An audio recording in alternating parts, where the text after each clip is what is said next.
అందరికీ నమస్తే. వచ్చే నెల డిసెంబర్ 8-9 తారీఖున హైదరాబాద్లో జరగబోయే తెలంగాణ గ్లోబల్ సమ్మిట్ అనే కార్యక్రమం ఈ సమావేశం జరగనుంది. ఇది సాధారణ సమావేశం కాదు. ఇది మన తెలంగాణ భవిష్యత్తును ప్రపంచ వేదికపై గొప్పగా ప్రకటించే సంకల్పం. ఈ గ్లోబల్ సమ్మిట్ సమావేశంలో తెలంగాణ రైజింగ్ అనే విజన్ డాక్యుమెంట్ని విడుదల చేయనున్నారు.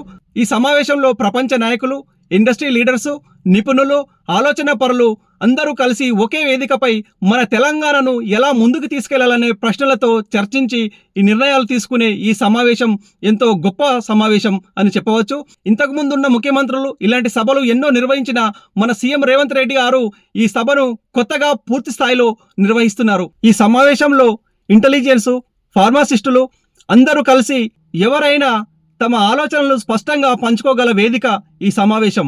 ఒక మోడల్ రాష్ట్ర నిర్మాణానికి అత్యంత కీలకమైన అంశాలు, నిర్ణయాలు, సుస్థిర అభివృద్ధి, పర్యావరణ పరిరక్షణ, సామాజిక సమగ్రత, నాణ్యమైన విద్య వంటి విధానాలు, సంక్షేమం, అభివృద్ధి రెండు కలిసి నడవాలన్నదే ఈ సమావేశం యొక్క ముఖ్య ఉద్దేశం. ఇది సాధారణ సమావేశం కాదు. వచ్చే 8 ఏళ్లలో మన తెలంగాణను అగ్రగామిగా నిలపడానికి విప్లవాత్మకమైన ప్రయాణం అని చెప్పవచ్చు.